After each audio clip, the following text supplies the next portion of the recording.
Inhlanhla yaleso asilenga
Let's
Isihloko sanamhla sithi inkolo yesiphambano.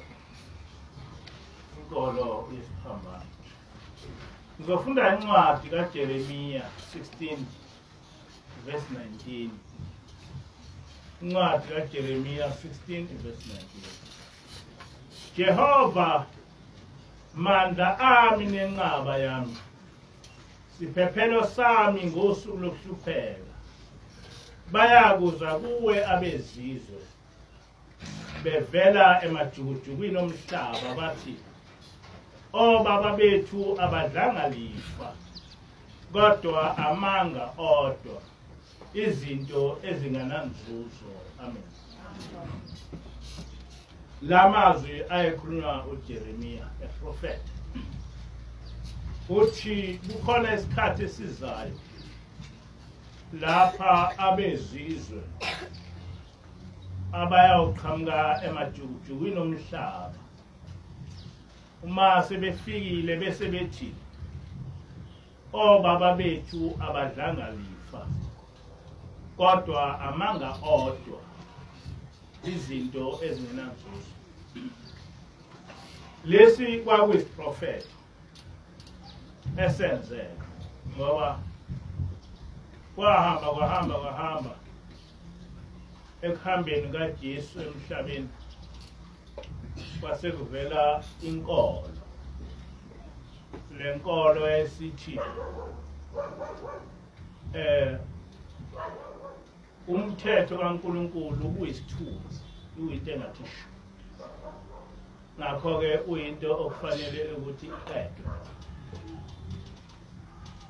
Amasabatha kaNkulunkulu kufanele ukuthi eqedwe. Yonke into kaNkulunkulu ayilutho, njengoba nasekuseni ngikubekile ukuthi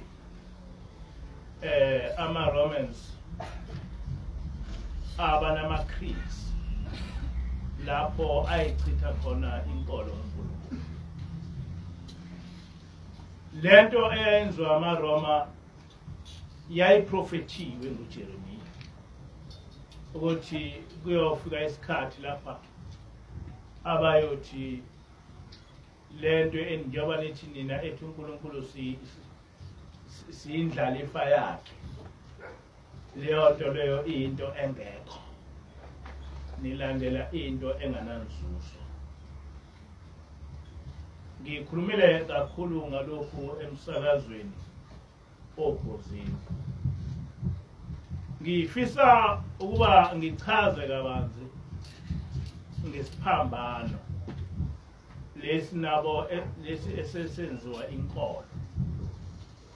UDeuteronomy 21 verse 22 uthi, uma umuntu enze isono esifanele ukufa, abulawe aphanyekwe emthini, isidumbu sakhe singahlali bonke ubusuku emthini, kepha wombela ngalo lolo suku, ngokuba ophanyekiweyo uqalekisiwe uNkulunkulu, ukuba ungalingcolisi izwe lakini akunika lona uJehova uNkulunkulu wakho libe yifa lakho.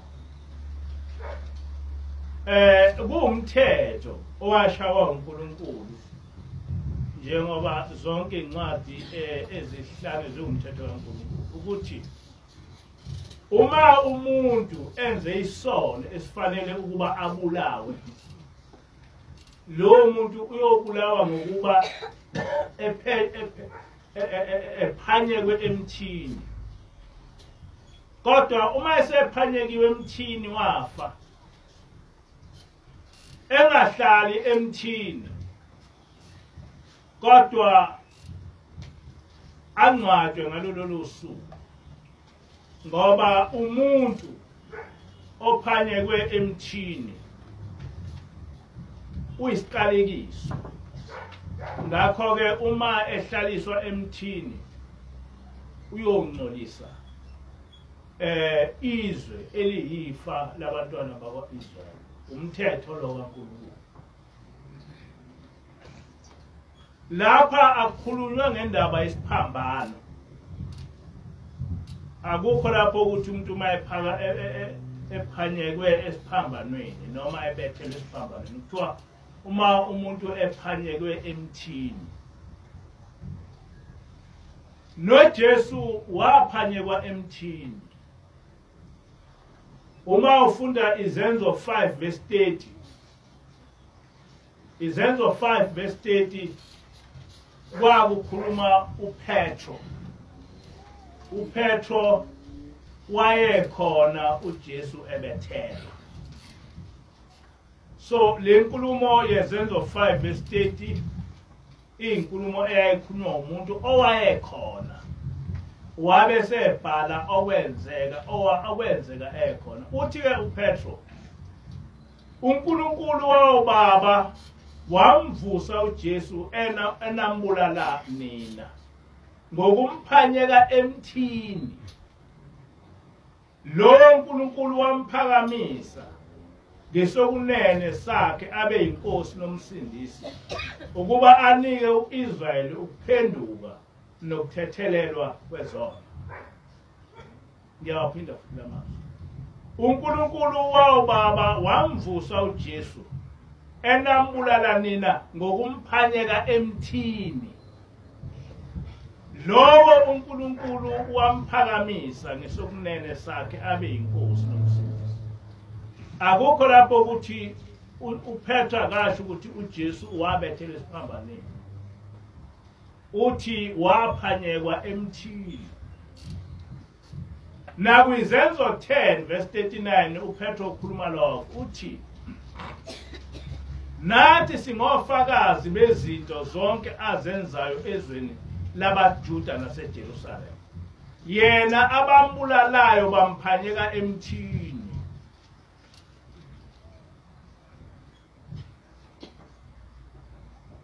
Kusho futhi uPetro futhi nalapho. Nathi singofakazi, uyasho ukuthi bangofakazi babekhona bezinto zonke ezazenziwa uJesu kumaJuda naseJerusalem. Uyachaza ke ukuthi bamphanyeka emthini. Nakwizenzo 13 verse 29 kusakhulunywa leyo nto. Kwathi sebeqedile konke okwakulotshiwe ngaye bamehlisa emthini bambeka ethuneni. uPetro usakhuluma lento ayayikhulunywa uNkulunkulu kuDeuteronomy 21 ukuthi umuntu uyophanyekwa emthini uma ngabe ebulalelwa isono esithize. Siyazi ukuthi uJesu wabulawa ebulalelwa isono ngokwabo esokuthi uNkulunkulu. So isono sokuthi umuntu ethi uNkulunkulu was a blasphemy. uJesu ke wathi indodana kaNkulunkulu base bayambulala. That was a blasphemy. Isono esibi esasifanele ukuthi uma umuntu etholakala esisho noma esenza abulawa. So wabulawa ngaleso sizathu ke uJesu. So uNkulunkulu wayebekile ukuthi uma umuntu enze isono esidinga ukuthi abulawa uyobulawa ngokuphanyekwa emthini. Nomprofeti Izashembe wafika washo njalo. Uthi lapha umprofeti Izashembe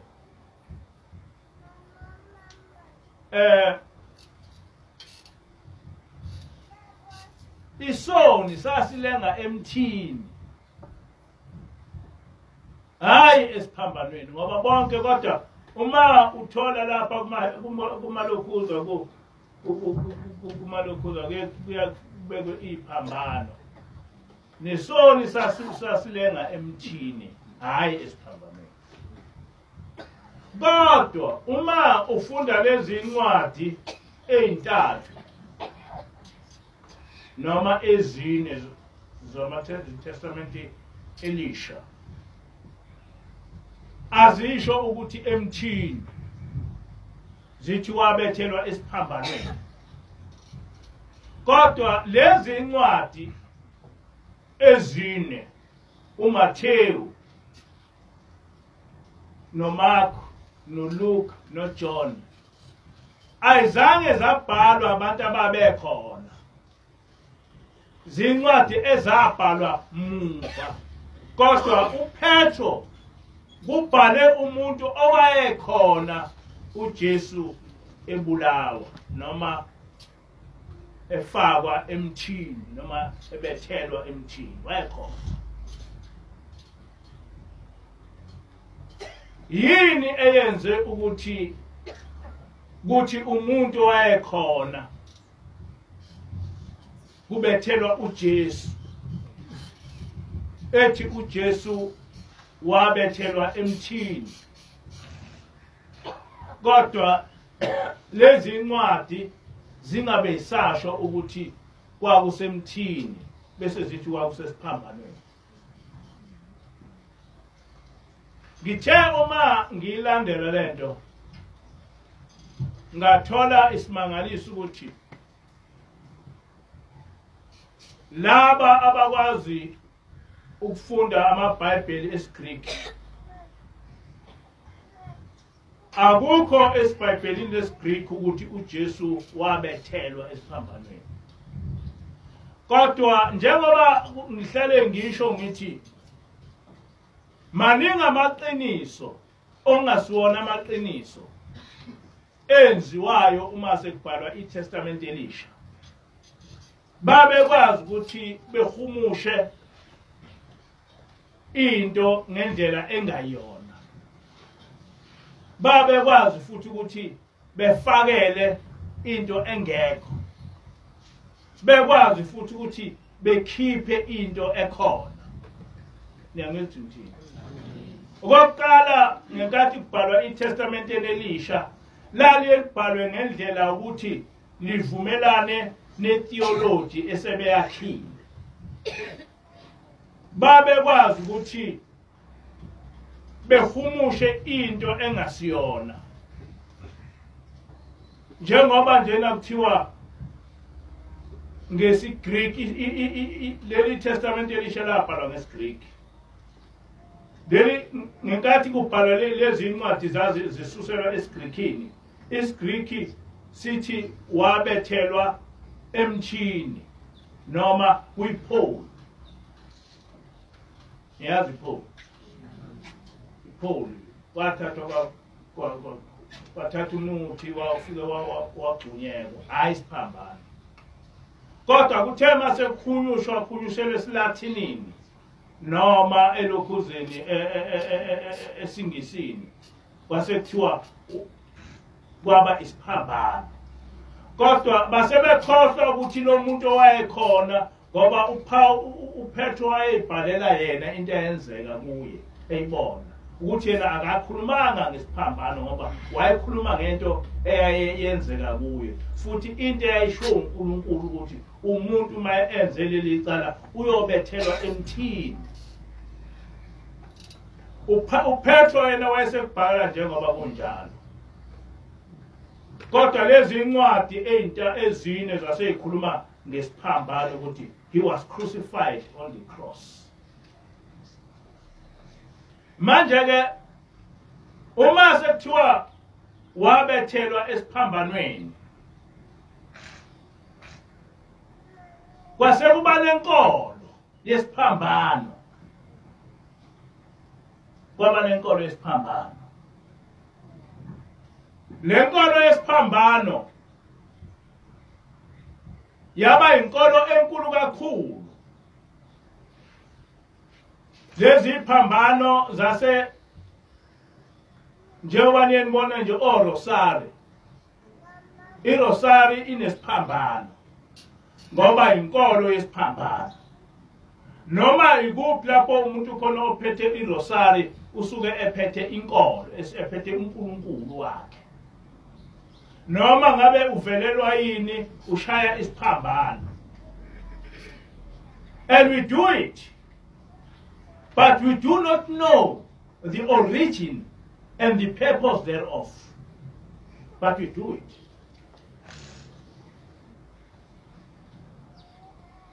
Inkolo yesiphambano inkolo ebusayo manje. Le nkolo iyaphathwa isiphambano siyaphathwa abanye basibeka emathempelini esontweni abanye basibeka endlini zabo abanye basigaxa entanyeni ngaso sonke isikhathi noma kwenzani uyasiphulula lesi siphambano ezebale labo rosari ebale inkosi umbuzo uthi kwenzelwani ukuthi uJesu wabethelwa emthini njengoba esho uPetro wayekhona esho noNkulunkulu ukuthi umuntu maye onile ngokufa uyobethelwa emthini noShembe lapha esho ukuthi lesi soni lesi sasibethelwe emthini why kwashintshwa ukuthi uJesu ubethelwe emthini kwase kuthiwa ubethelwe esiphambanweni is an old trick ngenkathi lezi zizwe okwakuthiwa izizwe noma ama-Gentiles zithatha inkolo yamaHebheru zenza sengathi zingena enkolweni kaJesu zayenza lento ngokukhulu ukuhlakanipha zenza sengathi zingena enkolweni yamaHebheru sengathi bamukela inkolo yamaHebheru kodwa basebeyithatha inkolo yabo bebevele bebuyo beyithatha injengoba injalo bayithatha injengoba injalo bashintsha igama kuphela kodwa ma bayithatha injengoba injalo babe beshintshe igama benzele ukuthi bedide amaHebheru for example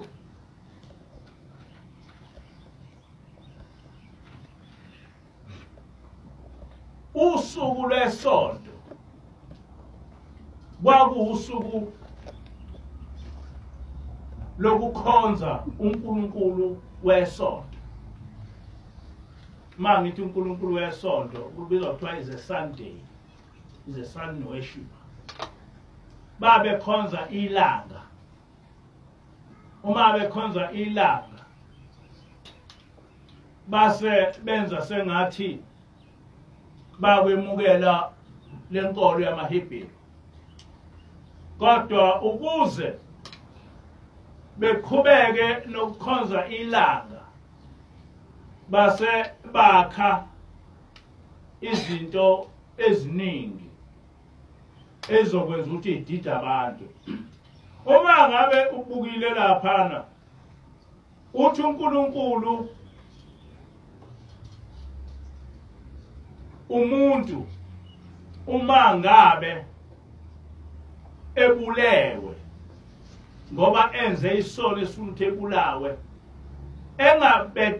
engahlali esiphambanweni usuku nakho nginifundele uma kusho uNkulunkulu la uma umuntu enze isono esifanele ukufa abulawe aphanyekwe emthini njengoba kwenzeka kuJesu isidumbu sakhe singahlali bonke ubusuku emthini kepha kombelwa ngalo lolo suku ngokuba ophanyekweyo uqalekisiwe nguNkulunkulu ukuba ungalingcolisi izwe lakini akunika lona uJehova uNkulunkulu wakho kodwa uma uzofunda incwadi kaJohn ngithi uJohn 16 verse 31 uthi khona abaJuda ngokuba kwabe kulusuku lokulungisa ukuze izidumbu zingahlali esiphambanweni ngeSabatha ngokuba lolu suku lweSabatha lwalulukhulu banxusa oPilato kuba yaphulwe imilenze yabo basuswe. Now uNkulunkulu uthena aba umuntu obulayile waphanyekwa emthini, isidumbu sakhe singahlali ngosuku, sisuswe silokhuza singcwatshwe ngoba lo muntu usuke eqale esiwe. Uma ngabe isidumbu sakhe sihlala usuku lonke uyobe sekungcoliswa izwe labaJuda. Kodwa la ezenzweni akusashiwo lokho, kuthiwa isidumbu sikaJesu sasuswa ngoba kuzoshaya isabatha.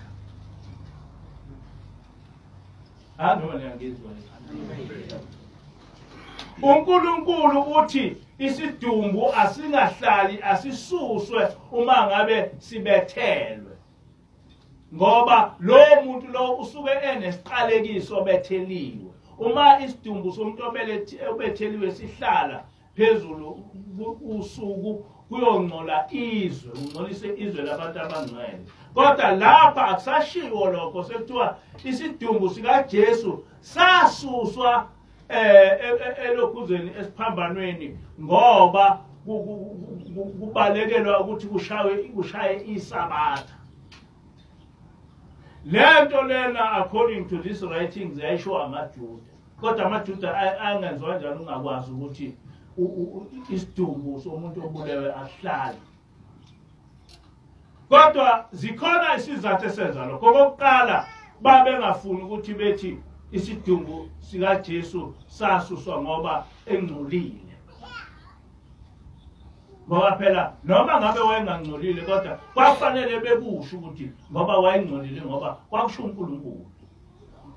Kodwa bona basakusho ukuthi sasuswa ngoba engcolile ngoba kwakumthetho kaNkulunkulu ukuthi asisuswe, hayi ngoba kuyisabatha, kodwa ngoba kuhlala kwesidumbu somuntu obethelwe kungcolisa isizwe, ngoba lo muntu lo uqale kusiwe kusho uNkulunkulu.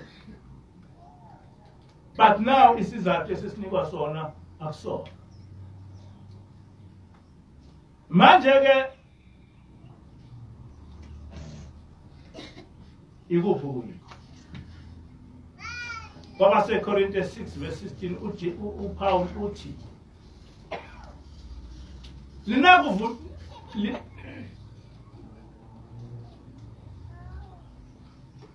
linakuvumelana kuni ithempeli likaNkulunkulu nezithombe na? Ngokuba thina siyithempeli likaNkulunkulu ophilayo, njengokuba washo uNkulunkulu ukuthi ngiyakuhlala phakathi kwabo, ngihambe phakathi kwabo, ngiyakuba uNkulunkulu wabo, bona babe ngabantu bami. Uthi-ke uPaul, ithempeli likaNkulunkulu linasivumelwano sini nezithombe?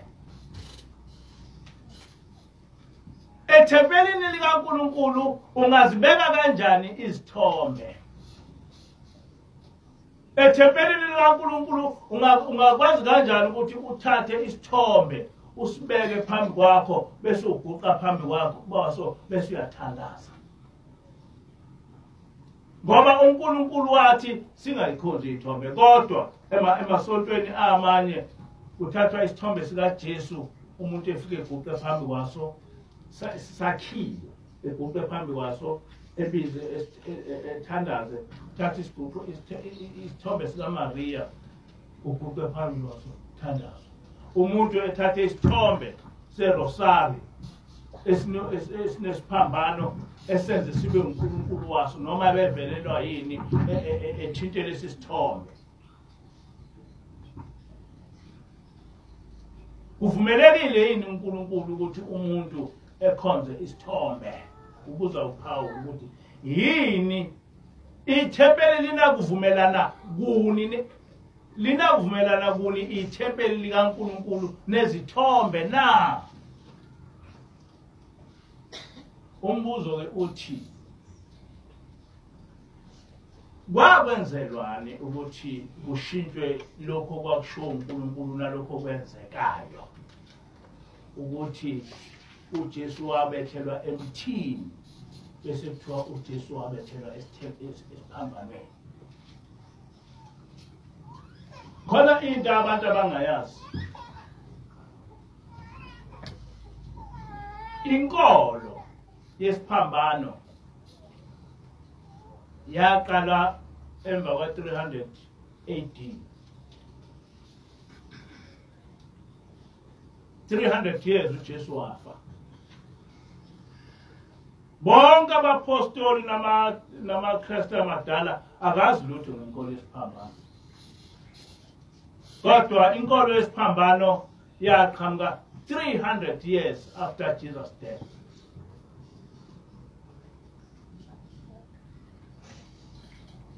Kodwa akuwonke amaKristu ayemukela inkolo yesiphambano. AmaKristu, the true Christians, said no. Aswazi ukuvuma lokho. Enye yamaKristu eyayiphika lenkolo yesiphambano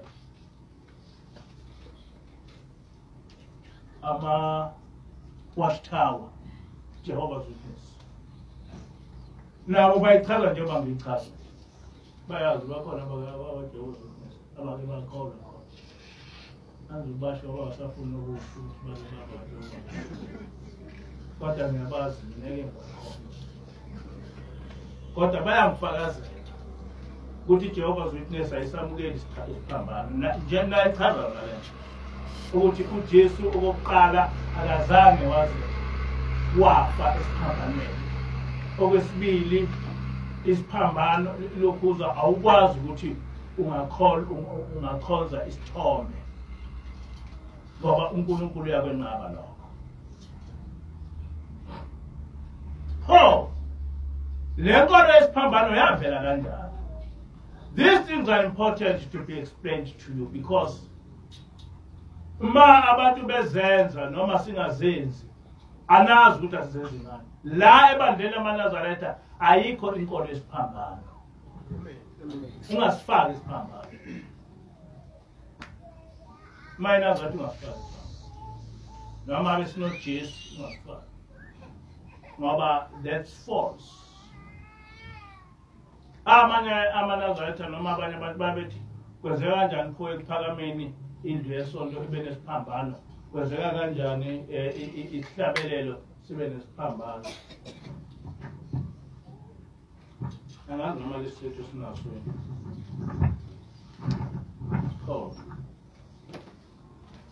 Isizathu esenza ukuthi indlu yesonto ibe nesiphambano nesihlabelelo sibe nesiphambano, ibandla lamaNazaretha azange lamukelwa njengenkolo eyamukelekile ngoba kwakusemthethweni kwashawa umthetho ukuthi libandla ukuze libe nebandla must comply nenkolo yamaKristu.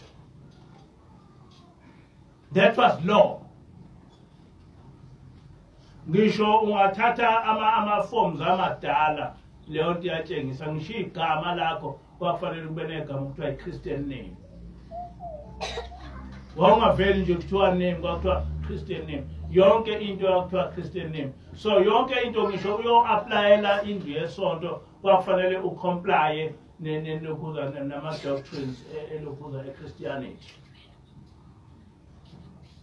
Ziningi kakhulu izinto abantu abangazazi ebezenzeka lapha kuthiwa kufanele yonke into i-comply ne-Christianity kwakunjalo. So isizathu sokuthi sibeke isiphambano is not because we believe isiphambano, but because we had to comply with the law.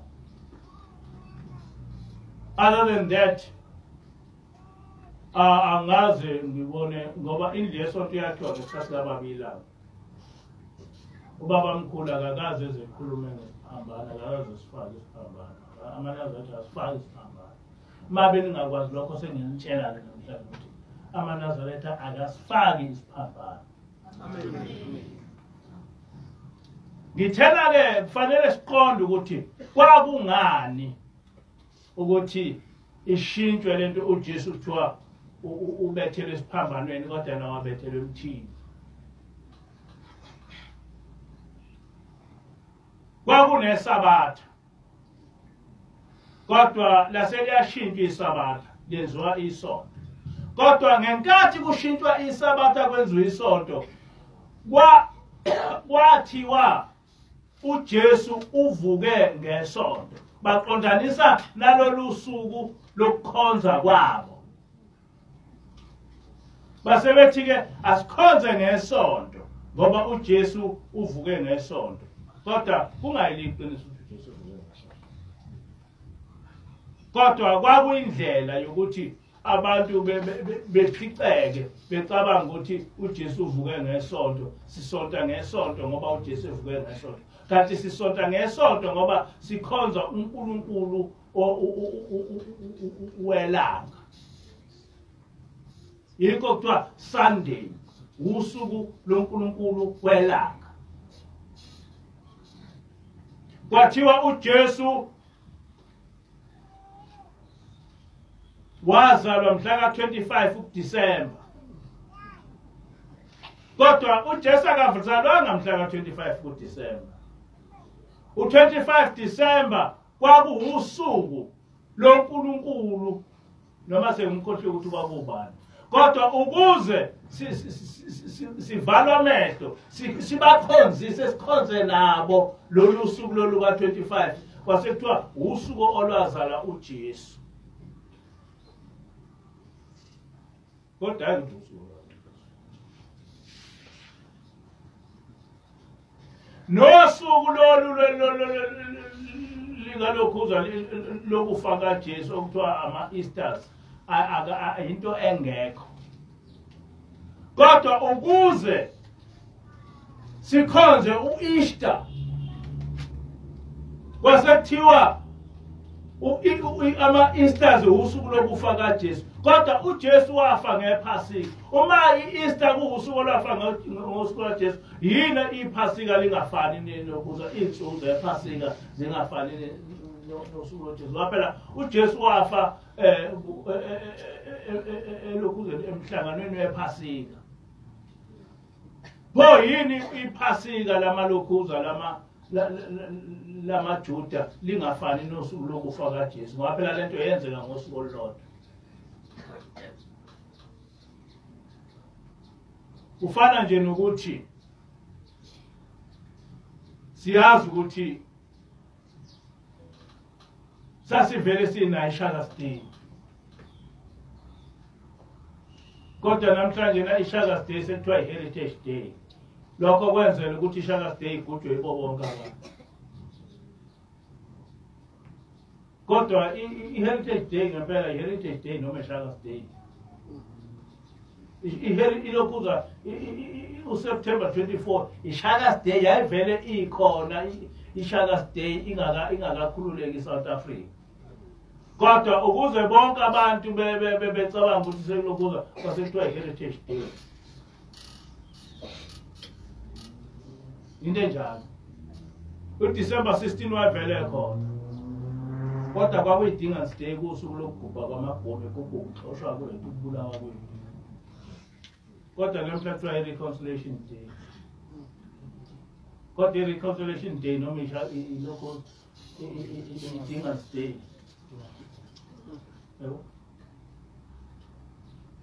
so nalezi zinto zazenziwa kanjalo okwenzekayo ngenkathi umuntu owaqhamuka nenkolo yesiphambano as usual kwaba Constantine the Great uConstantine lokhuza worship manje engakafu uJesu ungakabe bikho uKristu kwakukhona inkolo lenkolo not cross worshiper but sun worshiper inkolo yokukhonza ilanga so lenkolo yokukhonza ilanga yayine symbol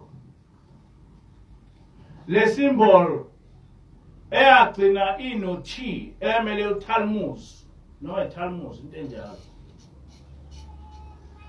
So uConstantine wayesefuna ukuhamba nale symbol kaTalmud uthi wayesethatha lo T esehliso eseba isiphambano qala yayi-T esehliso iba isiphambano kodwa yona kuyinkolo eyayisukela eBabylon. Ngisho ungafunda yonke ngisho ama-encyclopedia isiphambano akusiyona into eyavela ngesikhathi sikaJesu. Akusiyona into eyavela ngesikhathi sikaJesu. Isiphambano kwakuyinkolo kuyinto eyayikhona. Nangu nje bengifunda kwenye indawo ukuthi whatever Constantine motives, the cross had nothing to do with Jesus Christ. The cross is, in fact, pagan in origin. The New Catholic Encyclopedia admits the cross is found in pre-Christian and no Christian and none it is found in pre-Christian culture. It is linked with nature worship. The cross is linked with nature worship. So, lobo uNkulunkulu baseBabylon ababekhonzwa ngamaRoma basuka nawo, kodwa ngaso sonke isikhathi mabesuka nawo kwakuba khona indlela abazokwenza ukuthi abantu abangamaHebheru bekholwe ukuthi lento lena ingiyabo, kanti bona basuka nenkolo yabo. Basuka nenkolo yabo. The symbol of the cross came from Babylon and was used as the symbol of Tammuz. Pagans were received into the church apart from regeneration by faith in order to increase the number of the converts. The converts were permitted to retain their pagan signs and symbols. Cross was used as a symbol of the Babylonian sun god. It was introduced to Christianity by Constantine, who was himself a sun god worshipper. Yabona uthiwa ke lapha kwa umuntu nje wayevele ethathwe ekholiswe kunganendaba ukuthi ugcina umthetho kaNkulunkulu waleyo nkolo ukuze ibandla likhule. Njengoba nje kwenzeka manje nakwamanye amaNazaretha ukuthi uze umuntu eNazaretha ethi akunacala ukuphuza utshwala. Umuntu eNazaretha uyamthola useyisangoma esontweni. Umuntu usiyabhula esontweni, umuntu yonke into ephambene noNkulunkulu eyenze esontweni ngoba inhloso ukuba kwandiswe ibandla libe likhulu. Ngakho ke alingabekelwa umthetho. Manje umuntu sethena hayi ngamemukela uJesu sekuphelile. ZungumKristu uyamemukela uJesu. Do whatever you do. Manje na uthena ngamemukela uJesu sekuphelile. Thiwa ke lapha ke yonke into yayimukela ukuze njena kwa ama-converts bemaningi ukuthi nje ukuthi manifika lapha njena hayi nje mawusuthena nje i-NCG sulungile ukuthi ufundiswani utshelwani ngoNkulunkulu. Cha, uNkulunkulu sebezwe eceleni sekuyilokhu izinhlangano nje fana no-ANC no-IFP.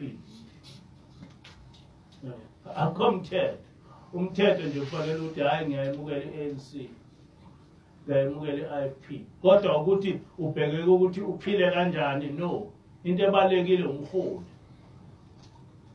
So nasemasontweni kunjalo. Leyo nto ayiqali lapha yayikhona nasemandulo. Njengoba uKristu bugcwele umhlaba wonke, hayi ukuthi abantu baphenduka. Abantu batshela into eyodwa nje ukuthi yamukela uJesu. Vuma ukuthi uJesu wakufela esiphambanweni. Mawuthela njena uJesu wangifela esiphambanweni, hayi uzukholiwe.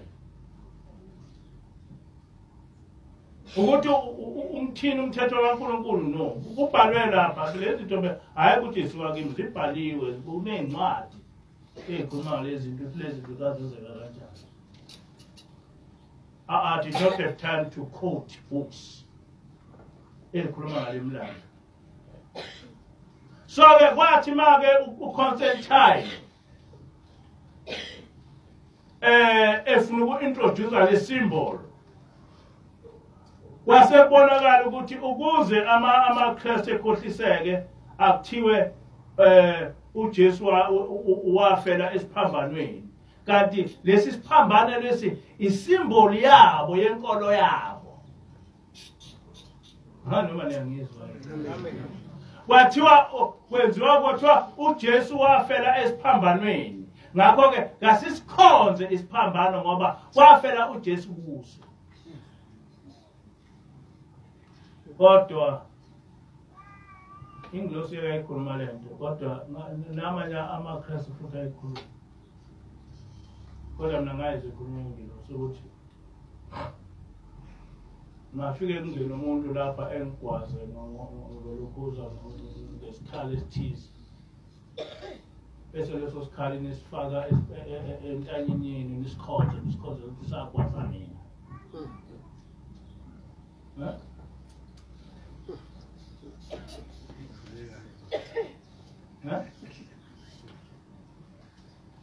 Uma ngaqhamuka umuntu nje lapha engishaye ngelokhuza noma engigwaze seningasithatha leso sikhali leso bese nisenza uNkulunkulu wenu senithandaza ukuthi hayi lesi sikhali sagwaza umholi wethu nisifake elokhuzeni nize nithandaze kuso nisithandazele ukuthi sagwaza mina ngomholi.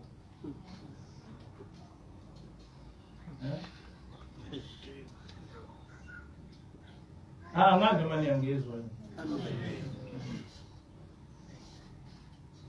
Nawabela ke amaKristu asithatha lesi sikhali lesi siphambano esabulala uJesu saba uNkulunkulu. Yonke into isesiphambanweni kukhozwa lesi siphambano okwafa kuso uJesu ebulawa kabuhlungu kangaka. Sesiyisona manje sesiuNkulunkulu. Sesiyisona manje ukuthandazwa kuso.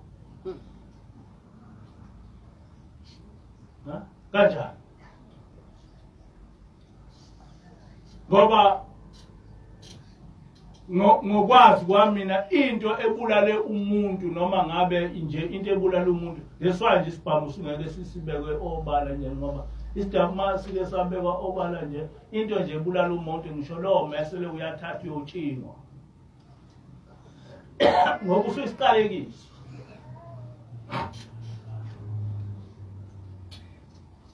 Manje nakodwa amaKristu athathe lesi siphambano asenza aba inkolo. Asithatha asifaka elokhuzeni asifaka entanyeni zethu athandaza kuso. Ngikhumbuze indaba sengiyaqeda engangayifunda esikoleni incwadi nokuthiwa kunyenyezi esikhotheni. Abana bazi indaba kunyenyezi esikhotheni. Kunyenyezi esikhotheni ilokhuza ahazi kwakuyini kwakubantu ukhalulu ukhalulu wathiwa kabheke izinyane lebhubesi kwakuyibhubesi bami kwakuyibhubesi utele libhekile izinyane lebhubesi lafa wayesebona ulokhuza ukhalulu ukuthi usenkingeni wayeseya emfeneni esifike itshela eyifundisa iculo lokuthi hlabelelani ethi yithi esibulele umntwana webhubesi wathi nizothola isaka lemvubu lendlovu wenze i-competition emfeneni zokuthi izona ey'bulela umntana ayibhubesi. Nangampela imfene zababhizi zahlabelela ithile esibulela umntwana webhubesi wayesehamba ukhalula elokuzeni ebhubesini. Wathi ngibatholile abantu ababulala umntwana wakho uyabezwa bayaqhosha. Bahamba lalala lapha ibhubesi lazizwe imfene ziqhosha zishaya ompimpilizane ukuthi izona ey'bulela umntwana webhubesi. Lapho imibhubesi layibulala. Inkolo yobuKristu ingila njalo. You just simply say anything oyitshelwayo. Ngisho ngathiwa mbana iqanda lenjelwane. Uyalimba.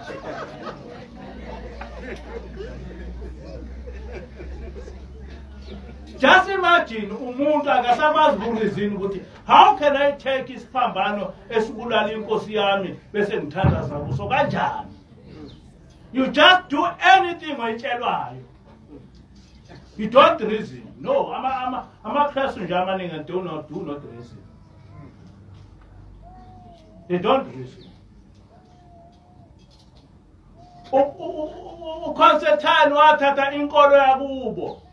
Isimboli yabo esho ilokhuza iGod worship wayinikeza amaKristu wathi inkolo yawo wayesejika ukufa kaJesu sethi hayi njengoba nibona njena uJesu wafa esiphambanweni wakhipha izithombe zakhiwa uJesu ebethele esiphambanweni kodwa balifunda iBhayibheli ukuthi usho uPetro wayekhona ukuthi uJesu wabethelwa emthini njengoba noNkulunkulu wayesho njalo. Kodwa bona bakwazi ukushintsha ukuthi uJesu ubethelwe esiphambanweni ngoba befuna isiphambano lesi esiyisimboli yenkolo yabo ukuba sifakwe amaKristu. Asifaka akhonza uNkulunkulu welanga kodwa egameni likaJesu.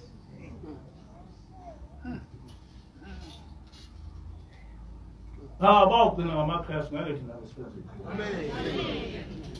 Sikwazi isikhathi sokwazi iphuphuku sitshelwe ngoConstantine yonke into ebhedayo bawugcina kumaKristu not kunamaNazaretha. Amen. Inkosi usele khona kuzwini. Amen.